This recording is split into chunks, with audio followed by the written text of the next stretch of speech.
નમસ્કાર સ્પર્ધાર્થી મિત્રો, સ્વાગત છે આપનું આજના લેક્ચરમાં।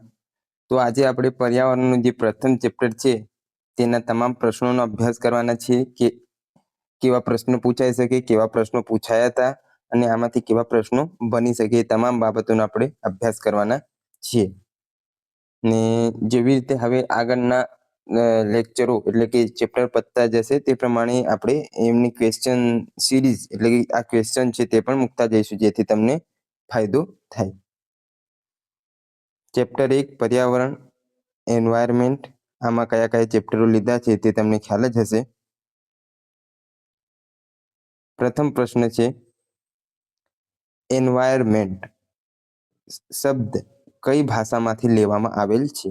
જીપીએસસી રિસર્ચ ઓફિસર તેમજ ગુજરાત સ્ટેટિસ્ટિક્સ સર્વિસ વર્ગ 2 2021માં પ્રશ્ન પૂછાયું તો એનો જવાબ આવશે ફ્રેન્ચ। એ એન્વાયરમેન્ટ શબ્દ ફ્રેન્ચ ભાષામાંથી લેવામાં આવેલ છે। પ્રશ્ન નંબર 2, પર્યાવરણના નિર્માણમાં જરૂરી એકમોના આધારે તેના સ્વરૂપો કયા કયા છે? તો તેમાં આપણે જોઈએ, ભૌતિક કે કુદરતી પર્યાવરણ આવે, માનવ નિર્મિત કે સાંસ્કૃતિક પર્યાવરણ આવે અને માનવ પર્યાવરણ, એટલે આપેલ તમામનો સમાવેશ આમાં થતો જોવા મળે છે। નીચેનામાંથી કયું પ્રાકૃતિક પર્યાવરણનું ઉદાહરણ છે? તો પ્રાકૃતિક પર્યાવરણનું ઉદાહરણ આપણે જોઈએ તો અભયારણ્ય અને ઘાસના મેદાન બે ઓપ્શનમાં છે। તો અભયારણ્ય માનવ દ્વારા નિર્મિત કરવામાં આવે છે, ત્યારે ઘાસના મેદાન એ ઓટોમેટિકલી નિર્મિત થઈ જાય છે, એટલે તેને પ્રાકૃતિક પર્યાવરણનું ઉદાહરણ આપણે ગણી શકતા હોઈએ છીએ। નીચેનામાંથી કયો એક પર્યાવરણનો જૈવિક ઘટક છે? તો ચારે ચાર આપણે ઓપ્શન જોઈએ કે શું છે?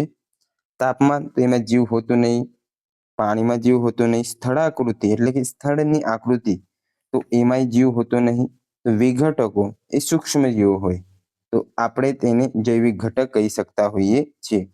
આવી રીતે આપણે થોડુંક સમજીશું પ્રશ્નોને, જેથી તમને થોડુંક ખ્યાલ આવે કે ખરેખર પ્રશ્ન કેવી રીતે સોલ્વ કરવાના હોય છે। પર્યાવરણના અજૈવિક પરિબળોમાં નીચેનાનો સમાવેશ થાય છે। શબ્દ પકડવાનો અજૈવિક, તો આપણે પકડીશું જૈવિક, તો છોડ જૈવિક છે એટલે બે તો ના જ આવે, પ્રાણીઓ અને સૂક્ષ્મજીવો જૈવિક છે એટલે બે તો ના જ આવે ઓપ્શન, તો બે વાળું આવી ગયું, બે વાળું આવી ગયું।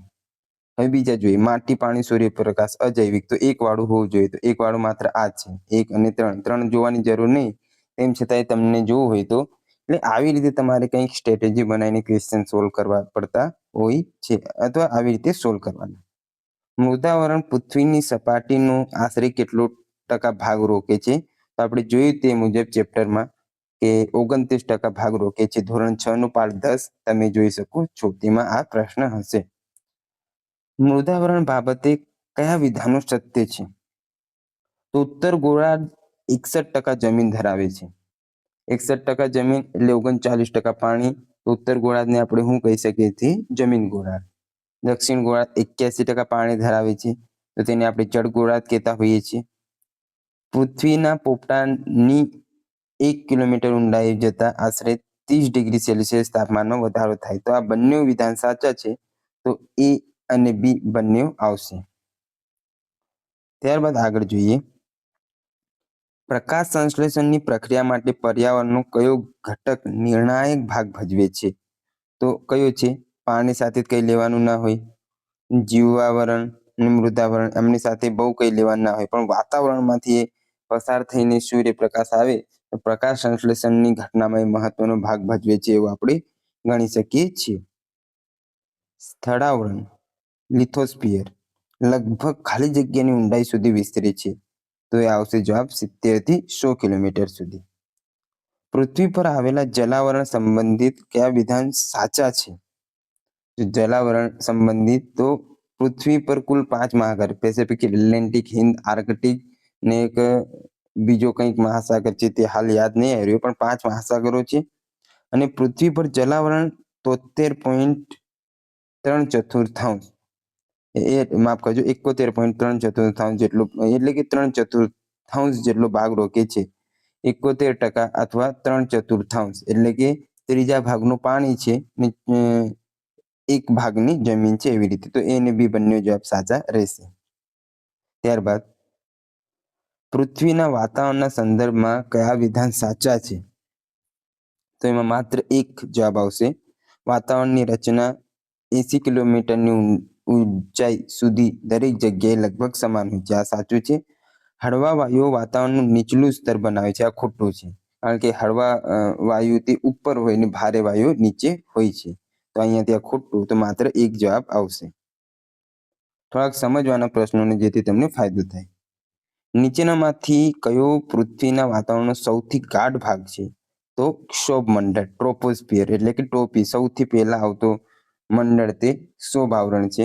તો ક્ષોભમંડળ, ટ્રોપોસ્ફિયર આપણે જેને કહેતા હોઈએ છીએ તે છે. તેમાં આપણે જોઈએ તો કાર્બન ડાયોક્સાઇડ ને એવા ભારે વાયુઓ એમાં આપણને રહેતા જોવા મળતા હોય છે. નીચેના પૈકી કયા આવરણને ઓઝોન આવરણ તરીકે ઓળખવામાં આવે છે? તો તે જવાબ આવશે સમતાપ આવરણ. સમતાપ આવરણને ઓઝોન આવરણ તરીકે ઓળખવામાં આવતું હોય છે. લગભગ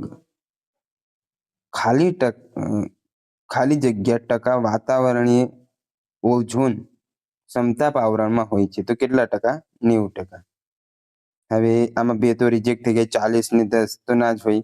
સમતાપ આવરણમાં જ મોસ્ટ ઓફ ઓઝોન હોય. તો આમાં તમે સેજ ઘૂસવાઈ શકો, પરંતુ નજીકનો જો ઓઝોન આવરણ જ એમાં હોય તો તમારે 90 ત્યાં જઈ શકો છો, અથવા 70 પણ આપણે ના હોય, 65 જેવો હોય ઉદાહરણ તો 70 કરવું પડે. એટલે કે સૌથી હાઈએસ્ટ પોઈન્ટ વાળું ઉદાહરણ આપણે ટીક કરી દેવાનું. નીચેના પૈકી કયા 3 આર એન્વાયરમેન્ટ ફ્રેન્ડલી ગણાય છે? તો આપણે જોઈએ તે પ્રમાણે રિડ્યુસ, રિસાયકલ ને રીયુઝ. સંક્ષિપ્ત શબ્દ પર્યાવરણ સંબંધિત LULUCF નો અર્થ શું થાય? આ પહેલી વાર મેં પ્રશ્ન જોયેલ છે, તો યાદ રાખજો જરાક. Land use change and forestry. જો LU એટલે લેન્ડ યુઝ, પાછો LU એટલે લેન્ડ યુઝ, ચેન્જ LUC એટલે, ને F એટલે ફોરેસ્ટ્રી. તો આવી રીતે કંઈક છે. ત્યારબાદ વાતાવરણમાં આવેલા નીચે આપેલ વાયુઓને તેમના માત્રાના ચડતા ક્રમમાં, એટલે સૌથી ઓછો વાળું સૌથી પહેલા, ત્યારબાદ એનાથી ઉપર, તેનાથી ઉપર, ને એવી રીતે. તો સૌથી ઓછું કયું વાયુ આપણે આમાંથી જોવા મળીએ તો એ છે આપણે કાર્બન ડાયોક્સાઇડ, ને સૌથી વધારે નાઇટ્રોજન. તો 3 અને 1 પહેલા ને છેલ્લા હોવું જોઈએ. 3, 1 આમાં નહીં, આમાં નહીં, આમાં નહીં, તો આવી જશે જવાબમાં.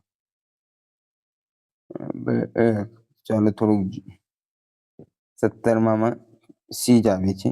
ઓકે, ચાલો ઠીક છે. બાકી આર્ગોન કેટલા ટકા હોય તે એક્ઝેક્ટ યાદ નહીં. એટલે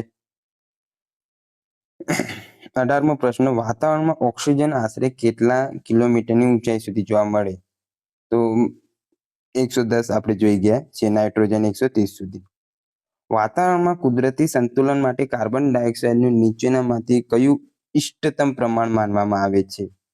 તો તે છે 0.03% જેટલું કાર્બન ડાયોક્સાઇડ આપણા વાતાવરણમાં હોય, પરંતુ વધારે નુકસાનકારક, કારણ કે નીચેના સ્તરમાં તે આપણને જોવા મળે છે. પૃથ્વીનું ક્ષેત્ર કે જ્યાં જીવન અસ્તિત્વમાં છે તે ખાલી જગ્યા તરીકે ઓળખાય છે, તો તેને બાયોસ્ફિયર કહેવાય. ત્યારબાદ મનુષ્યને વિવિધ પ્રકારની ઉર્જા શામાંથી પ્રાપ્ત થાય છે? તો જીવાવરણમાંથી આપણે વિવિધ પ્રકારની ઉર્જા લેતા હોઈએ છીએ. પાણીના વિસ્તરણ અંતર્ગત મહાસાગરો કેટલી ટકાવારી ધરાવે? તો 97.3% મહાસાગરો, 2.60% આપણે જોઈએ તો